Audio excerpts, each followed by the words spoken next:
Welcome to Speak Life. Today, we are praying to put on the full armor of God in order to stand in victory against the spirit of Jezebel. It is time to no longer tolerate. Before I move on, let me say a quick prayer.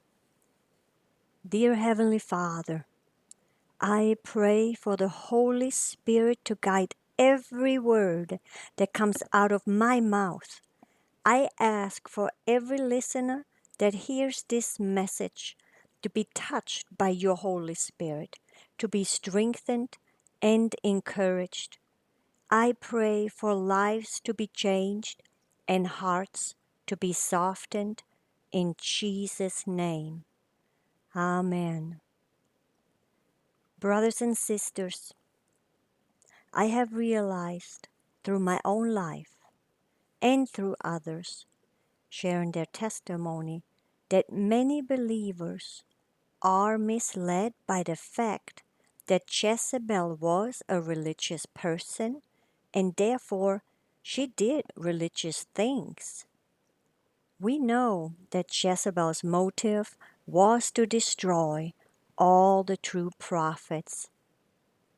She does feel pretty comfortable in churches, and you better believe it. She is seducing believers away to false doctrine.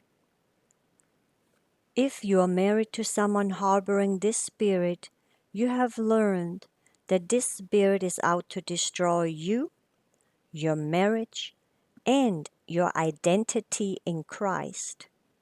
We also have learned that she works through fear and wants us to compromise the Word of God. I know at one time or another that we all fell in the trap of feeling like a victim. And I understand you are not alone. Brothers and sisters, I say that we start to no longer look at ourselves as being the victim. Because if we do, we will not resist this spirit. 1 Corinthians 15:57 says, "But thanks be to God, which gives us the victory through our Lord Jesus Christ." Let's look at the story of Elijah. We know that Elijah defeated the prophets of Baal on Mount Carmel. We also know that this experience was followed by an episode of fear and failure in Elijah's life. The prophet was afraid and ran for his life from Queen Jezebel. The reason is made clear in 1 Kings 19:1-2. Ahab told Jezebel all that Elijah had done and how he had killed all the prophets with the sword. Then Jezebel sent a messenger to Elijah saying, "So may the gods do to me and more also, if I do not make your life as the life of one of them by this time tomorrow." Elijah came temporarily under the influence of fear, which led to the fact that he was discouraged and hopeless. We can see through Elijah that fear led Elijah away from the will of God. Brothers and sisters, God has not given us a spirit of fear, but of power, love, and a sound mind. I release right now to everyone listening power, love, and a sound mind. Receive by faith in Jesus' mighty name. I want to encourage you, just as in 1 Kings 19:18, the Lord says, "Yet I will have reserved 7,000 in Israel, all the knees that have not bowed to Baal, and every mouth that has not kissed him." During this time, Elijah had thought he was the only one faithful to the Lord, and he took great comfort in the knowledge that thousands of others had never bowed to Baal. And this is exactly what I'm saying to you, us right now. We are not alone. There is a remnant, a faithful people who will not bow to Baal, no matter the costs. God is calling us to walk as redeemers, patterning our lives after the example of Christ. Brothers and sisters, if we build upon the foundation of Christ, we will certainly be found standing after the storm. Please hear my heart. I am not saying I have it all figured out, but I do know if you are listening to this channel, you are like me, someone who truly loves God with all your heart, soul, mind, and strength. You are someone who wants to obey our Heavenly Father and represent Him properly while here on this earth. 1 Corinthians 6:20 says, "For we were bought at a price. Therefore, glorify God in your body and in your spirit, which are God's." I believe it is time to stand up in the power of God. 2 Timothy 3:5-7. Having a form of godliness, but denying the power thereof, from such turn away. For of this sort are they which creep into houses, and lead captive silly women laden with sins, led away with diverse lusts, ever learning, and never able to come to the knowledge of the truth. Do you want to be used by God to bring Jezebel down? We know that Jesus has paid for complete victory. I believe it takes a total surrender on our part, complete repentance, and a deep, humble desire to change to win. I believe the Lord is asking His church to move away from being lukewarm. I have learned that most believers don't want to make this kind of commitment. Brothers and sisters, I am asking you, are you willing to commit? I will have to say, resisting this spirit will involve suffering, but this is ultimately less costly than succumbing to this spirit and following her ways. And ignoring the problem makes us as complicated as Ahab himself. Let's no longer let this spirit or any other unclean spirit overtake the church or us. Jezebel has overtaken the churches, marriages, families, and government like a bacteria. If it is not dealt with, it will continue to spread like a bacteria.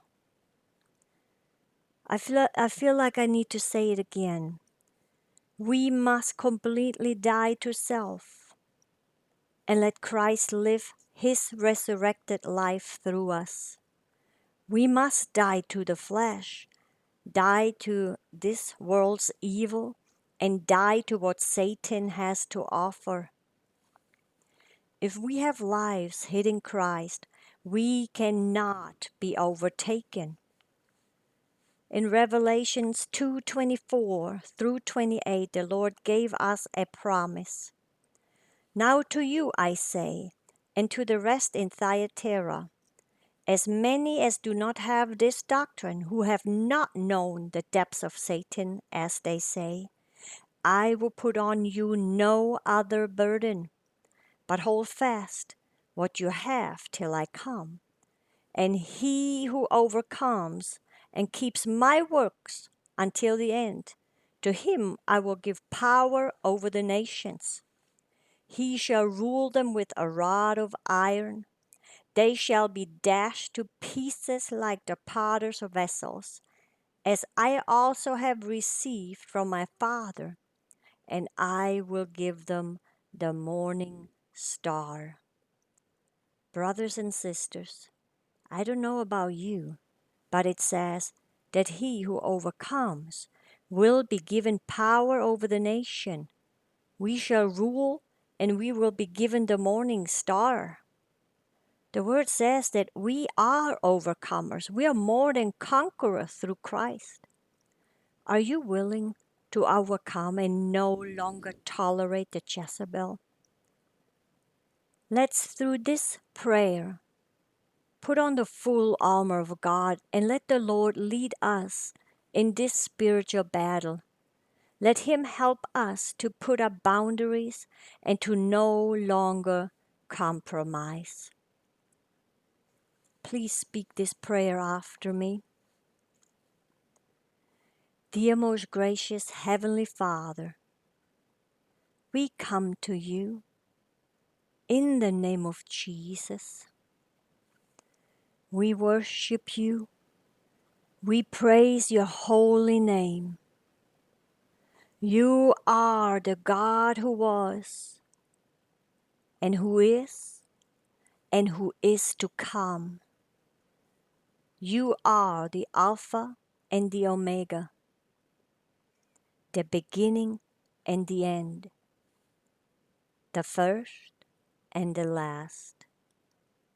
You are the author of creation, the great I am, and the King of peace. We thank you, Lord, that your word goes forth and performs that for which it is sent. It does not return to you void. And your word says, where two or more are gathered together, you are right here in the midst. And we are gathered together right now in unity. We pray your Holy Spirit to fall, to fill us.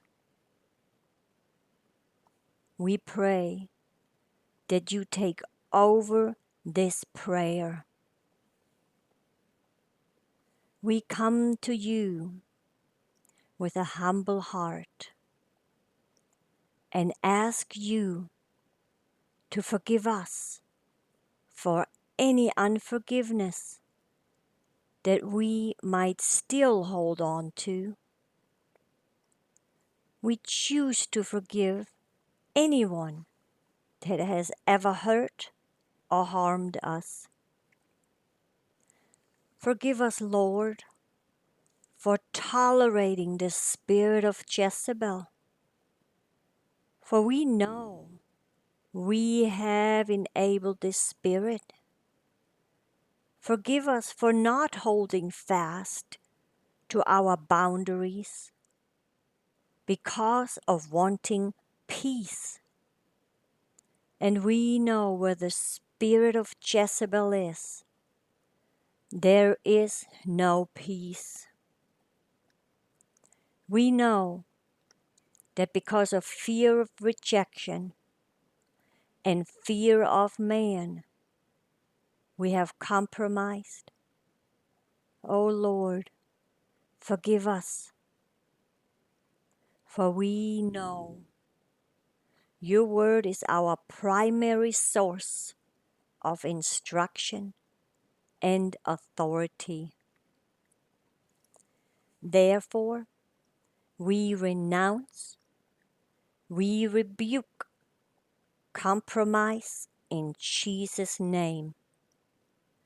We command you out now, and we send you to the abyss in Jesus' name. Go in Jesus' name. We declare that we move out of fear, for perfect love casts out fear. But we speak and decree that fear will overtake all governments of evil in the spirit realm. We release storms to strike the evil powers, and we pray the enemies to feel the full impact of their rebuke. We choose to no longer walk as a victim, but we choose to walk victorious. We suit up with the armor of God, the helmet of salvation, the breastplate of righteousness, the belt of truth. Our feet, they are shod with the preparation of the gospel of peace. We take up the shield of faith, with which we will quench every fiery dart of the wicked one, and the sword of the Spirit, which is the word of God. We declare and decree that assignments against our marriage, our life, and the lives of our spouses come under the jurisdiction of heaven. And we ask for a forceful cancellation in the mighty name of Jesus. We identify the evil spirits and satanic agents that have taken up assignments against our marriage, spouses, and ourselves. We speak that the weapons of our warfare are not carnal, but mighty in God to the tearing down of strongholds, the casting down of arguments, and of every high thing which exalts itself against the knowledge of Christ. We arm your angelic armies with your word and loose carnage against the enemy that has surrounded us, persecuted us, opposed us, and resisted us. We declare that the forces of darkness be cut down now. We declare that evil forces will, despite the day, they receive assignments against us. For we choose to stand in our identity as a child of the Most High God. We speak the broom of destruction to sweep up all of the poisoning that the enemy has planted against our marriage, our spouses, and ourselves. We speak that there will remain no safe place for the enemies that take up arms against us, our marriage, our home, and our finances. The pursuers will become the pursued, as the vengeance of God is engaged on our behalf. Jeremiah 10:10 says, "But the Lord is the true God. He is the living God and an everlasting King. At his wrath the earth shall tremble, and the nations shall not be able to abide his indignation." We speak the wrath of God over our enemies, and they will not be able to stand his indignation. In Jesus' name, we declare and decree that all of the areas of our lives that are under attack being retuned and harmonized to the frequency of the voice of the Most High God. We pray winds of refreshing. We speak that your angels surround us round about, above and below, and against every dimensional access point in Jesus' name. We thank you for the power of the blood of Jesus, by which we cover every component of our life, marriage, spouse, family, business, finances, children, ministry, and destiny. We thank you, Lord Jesus, that angels are presently ministering protection to us and fighting our battle as we declare and decree your words over our life. We thank you, Lord Jesus, that everything we set our hands to is prospering, and that you give us grace to overcome every obstacle in our path. May you be glorified in all. In Jesus' mighty name we pray. Amen. Remember, the Word of God says, one will put 1,000 to flight, meaning demons, but two will put 10,000 to flight. In other words, we together can do 10 times as much damage because we are standing in agreement and on God's Word. Be blessed.